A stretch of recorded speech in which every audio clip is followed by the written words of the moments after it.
നമസ്കാരം. ഏറെ വിവാദങ്ങൾ സൃഷ്ടിച്ചുകൊണ്ടായിരുന്നു മോഹൻലാലിനെ നായകനാക്കി പൃഥ്വിരാജ് സംവിധാനം ചെയ്ത എമ്പുരാൻ എന്ന ചിത്രം തിയേറ്ററുകളിലെത്തിയത്. ചിത്രം രാഷ്ട്രീയ വിമർശനങ്ങൾക്ക് വിധേയമായതോടെ 17 ഭാഗങ്ങൾ വെട്ടിമാറ്റിയതിനു ശേഷമുള്ള എഡിറ്റഡ് വേർഷനാണ് ഇപ്പോൾ തിയേറ്ററുകളിലെത്തിയിരിക്കുന്നത്. പൃഥ്വിരാജിനെതിരെയാണ് കടുത്ത വിമർശനങ്ങൾ ഇതിനെതിരെ ഉയർന്നത്. എമ്പുരാൻ വിവാദത്തിന് പിന്നാലെ സിനിമയുടെ തിരക്കഥാകൃത്തായ മുരളി ഗോപിക്ക് എതിരെ സോഷ്യൽ മീഡിയയിൽ വലിയ തോതിൽ സൈബർ ആക്രമണമാണ് നടന്നത്. മോഹൻലാൽ ഖേദപ്രകടനം നടത്തുകയും പൃഥ്വിരാജ് ആ പോസ്റ്റ് ഷെയർ ചെയ്യുകയും ചെയ്തു. എന്നാൽ അപ്പോഴും മുരളി ഗോപി മൗനം പാലിച്ചു. അതിനിടെ മുരളി ഗോപിയുടെ പഴയ അഭിമുഖം കുത്തിപ്പൊക്കി സോഷ്യൽ മീഡിയയിൽ പ്രചരിപ്പിക്കുകയാണ് ഒരു വിഭാഗം. നടി ആക്രമിക്കപ്പെട്ട സംഭവത്തിന് ശേഷം 2018 പുറത്തിറങ്ങിയ ദിലീപ് ചിത്രമായ കമാര സംഭവത്തിന്റെ എഴുത്തുകാരൻ മുരളി ഗോപിയായിരുന്നു. ഒരു വർഷം മുൻപ് ദി ന്യൂ ഇന്ത്യൻ എക്സ്പ്രസിന് നൽകിയ അഭിമുഖത്തിലാണ് മുരളി ഗോപി പ്രതികരിച്ചത്. പീഡനക്കേസിൽ ആരോപണ വിധേയനായ ദിലീപിനൊപ്പം കമാര സംഭവത്തിൽ പ്രവർത്തിച്ചതിനെക്കുറിച്ചുള്ള ചോദ്യത്തിന് മുരളി ഗോപി നൽകിയ മറുപടി ഇങ്ങനെ: കമാര സംഭവം സിനിമ തുടങ്ങുമ്പോൾ ആ പ്രശ്നങ്ങളൊന്നുമില്ലായിരുന്നു. സിനിമ പകുതി ഷൂട്ട് ചെയ്ത് കഴിഞ്ഞപ്പോഴാണ് ആ പ്രശ്നം വന്നത്. വ്യക്തിപരമായി താൻ ഒരാളെയും ജഡ്ജ് ചെയ്യില്ല. അത് ചെയ്തതിന് പിന്നിൽ ദിലീപ് ആണോ എന്നതിന് തനിക്ക് ഒരു ഉറപ്പുമില്ല, ആർക്കുമില്ലല്ലോ. ഇത് പൊളിറ്റിക്കൽ കറക്റ്റ്നെസിന്റെ കാര്യം പോലുമല്ല, ലോജിക്കാണ് താൻ ചോദിക്കുന്നത്. കുറ്റക്കാരനാണെന്ന് തെളിയിക്കപ്പെട്ടിട്ടില്ലാത്ത ഒരാൾക്കെതിരെ തിരിയുന്നത് ന്യായീകരിക്കാവുന്ന കാര്യമാണോ? അല്ല, വിധി വരട്ടെ, അപ്പോൾ ഉത്തരം കൃത്യമായി പറയാമെന്നും മുരളി ഗോപി പറഞ്ഞു. വിധി വരാത്തിടത്തോളം അന്നും ഇന്നും അത് പറയില്ല. ആരോപണം എന്ന് പറയുന്നത് അവസാന വിധിയല്ല. ജനക്കൂട്ടമാണ് വിധി പറഞ്ഞുകൊണ്ടിരിക്കുന്നത്. ആ സമയത്ത് അതിന് കൈയടിക്കാനോ പുള്ളിയെ കൂവിയ ആൾക്കാരുടെ കൂടെ നിൽക്കാനോ പറ്റില്ല.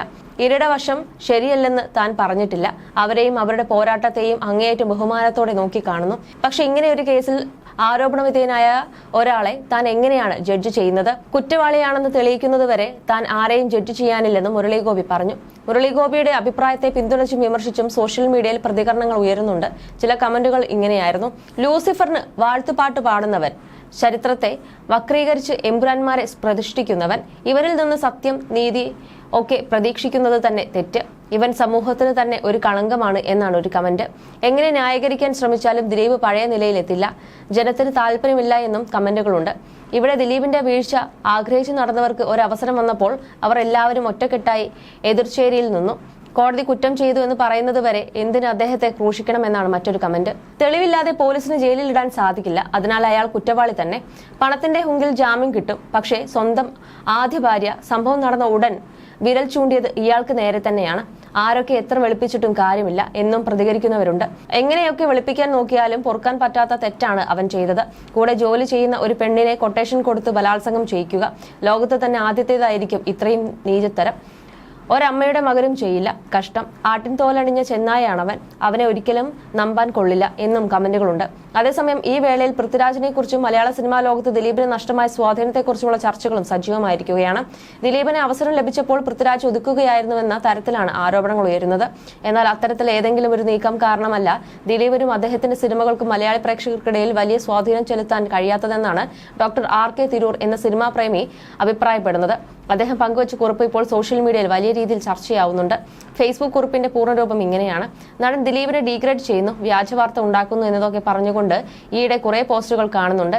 എമ്പുരാൻ റിലീസായ ശേഷം ഒരു വിഭാഗം ആ സിനിമയ്ക്കും മോഹൻലാലും പൃഥ്വിരാജിനുമെതിരെ നടത്തുന്ന നീക്കങ്ങളിൽ ഇടയിലൂടെ ദിലീപിനെ പൊക്കിവിടുന്ന ഒരു രീതിയും കാണുന്നുണ്ട്. കാലവും ആസ്വാദന നിലവാരവും മാറിയതറിയാതെ സ്വന്തം ശൈലികളിൽ മാറ്റം വരുത്താതെ വീണ്ടും പഴയ ചളികൾ പുതിയ മോഡലിൽ ഇറക്കുകയും സംവിധാനത്തിലും സ്ക്രിപ്റ്റിലും അനാവശ്യ കൈകടത്തൽ നടത്തുകയും ചെയ്തുകൊണ്ടാണ് ദിലീപ് ഫീൽഡ് ഔട്ട് ആയത്. ഇപ്പോൾ ദിലീപ് മലയാളത്തിൽ പഴയ തിണ്ണമിടുക്കിനപ്പുറം ഒന്നും അവകാശപ്പെടാനില്ലാത്ത ഒരു നടൻ മാത്രമാണ്. എന്നിട്ടും ഡീഗ്രേഡിംഗ് എന്നൊക്കെ പറയുമ്പോൾ എനിക്ക് മനസ്സിലാവാത്തത് ഒറ്റ കാര്യമാണ്: എല്ലാ സിനിമയും വിജയിച്ച് ടോപ്പായി നിൽക്കുന്ന ഒരു നടനെ ഡീഗ്രേഡ് ചെയ്യാൻ കുറെ പേർ ശ്രമിക്കുന്നു. ചാനൽ വ്യാജ വാർത്ത ഉണ്ടാക്കുന്നു എന്നൊക്കെ പറഞ്ഞാൽ അത് വിശ്വാസയോഗ്യമാണ്. ഇതിപ്പോൾ കഴിഞ്ഞ കുറെ വർഷങ്ങളായി ഒരു ഹിറ്റ് പോലും ഇല്ലാത്ത, ഇറങ്ങുന്ന പടങ്ങൾ മൊത്തം പൊട്ടിപ്പാളീസാവുന്ന ഒരു നടനെ ഡീഗ്രേഡ് ചെയ്തിട്ട് ആർക്ക് എന്താണ് നേട്ടം? അതുപോലെ ദിലീപിന്റെ പഴയ ത്യാഗങ്ങളുടെയും നന്മകളുടെയും ഒക്കെ പൊലിപ്പിച്ച കഥകൾ വീണ്ടും വീണ്ടും വന്നു പോകുന്നു. പണ്ട് ദിലീപിന്റെ കുറെ സിനിമകൾ ഹിറ്റായത് സത്യം. ഞാനും അദ്ദേഹത്തിന്റെ മിക്ക സിനിമകളും തിയേറ്ററിൽ പോയി കണ്ടിരുന്നു. അക്കാലത്ത് എന്റെ പഠനകാലത്ത് ദിലീപ് തിളങ്ങി നിന്നപ്പോൾ വന്ന 40-ലധികം സിനിമകളിൽ 30-ലധികം എണ്ണവും തിയേറ്ററിൽ പോയി കണ്ട ആളാണ് ഞാൻ.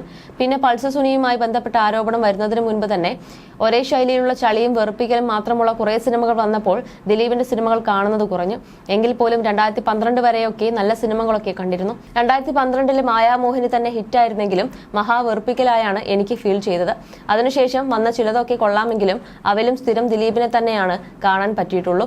2013 വന്ന സൗണ്ട് തോമയാണ് ഞാൻ അവസാനം തിയേറ്ററിൽ നിന്ന് കണ്ട ദിലീപ് സിനിമ. പിന്നെ അങ്ങ് വില്ലാളി വീരൻ, നാടോടി മന്നൻ, ശൃംഗാലവേനൻ, മര്യാദ രാമൻ എന്നൊക്കെ പറഞ്ഞ് സഹിപ്പിക്കലിന്റെ തുടർക്കഥയായിരുന്നു. ടിവിയിൽ വന്നപ്പോഴൊക്കെ അരമണിക്കൂർ സഹിക്കാൻ വരെ പറ്റാത്തവയാണ് അവയൊക്കെ. അതിനുമൊക്കെ കുറെ കഴിഞ്ഞല്ലേ പീഡനവും കേസുമൊക്കെ ഉണ്ടായത്. 2016 വന്ന കിങ് ലയർ പോലെ ഒരു നുണയനാണ് ദിലീപ് എന്ന് 2017 നടന്ന സംഭവത്തിലൂടെ സമൂഹത്തിൽ തോന്നലുണ്ടായതും 2016 വെൽക്കം ടു സെൻട്രൽ ജയിൽ 2017 അറം പറ്റിയതുമൊക്കെ അഭിനയ ജീവിതത്തിന്റെ ആന്റി ക്ലൈമാക്സ് ആയി കണ്ടാൽ മതി. 2017 ആ സംഭവത്തിന് ശേഷം ദിലീപിനെ തകർക്കാൻ നടക്കുന്നു എന്നൊക്കെയുള്ള ആരോപണം ഒരു പോയ വാക്കത്തി മാത്രമാണെന്ന് ദിലീപിന്റെ ഇക്കാലത്തെ സിനിമകൾ കാണുന്ന ഒരു സാധാരണ സിനിമാസ്വാദകന് മനസ്സിലാവും.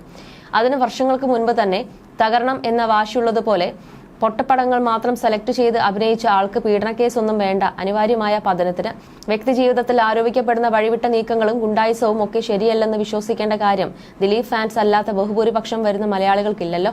അതുകൊണ്ട് തന്നെ ദിലീപിന് തിരിച്ചുവരവ് വേണമെന്നുണ്ടെങ്കിൽ നന്മമരമാക്കലും ഇരവാദവും നിർത്തി നല്ല സിനിമ ഇറക്കുകയാണ് വേണ്ടത്. കരിയർ തുടങ്ങിയ കാലത്തെ മാനറിസങ്ങളും കോപ്രായങ്ങളും മിമിക്രിയും കൊണ്ടൊന്നും ഇന്നത്തെ മലയാള സിനിമയിൽ ഒന്നും നടക്കില്ല. ഇപ്പൊ പുതിയ പിള്ളേരുടെ കാലമാണ്. അവർ മലയാള സിനിമയെ അങ്ങ് മാറ്റിക്കളഞ്ഞു. ആ മാറ്റം ഒട്ടും ഉൾക്കൊള്ളാതെ മലയാള സിനിമയിൽ അവശേഷിക്കുന്നത് ദിലീപും ദിലീപിന്റെ എർത്തുകളും മാത്രമെന്ന് പറയാതെ വയ്യ.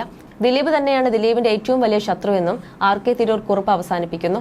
പിന്നാലെ നിരവധി പേരാണ് കമന്റുകളുമായി വന്നിരിക്കുന്നത്. എനിക്ക് തോന്നുന്നത് ഒരു വ്യത്യസ്തത പരീക്ഷിച്ച് വിജയിപ്പിച്ചത് സ്ക്രീനിൽ കാണുന്നത് ഇയോബിന്റെ പുസ്തകം എന്ന മൂവിയിലാണ്.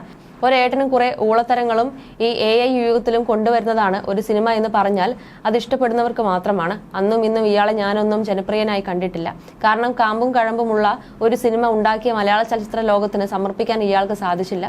വയറ്റിപ്പിഴപ്പിന് വേണ്ടി ചെയ്യുന്നതും ഏത് മേഖലയിലാണോ കൈവച്ചത് അതിൽ പുതുമകൾ കൊണ്ടുവരണം എന്ന് ആഗ്രഹിച്ച് ചെയ്യുന്നതും രണ്ടും രണ്ടാണ്. ഇന്ന് പഠിക്കാൻ പറ്റുന്ന സിനിമകൾ ധാരാളം പിറന്നു.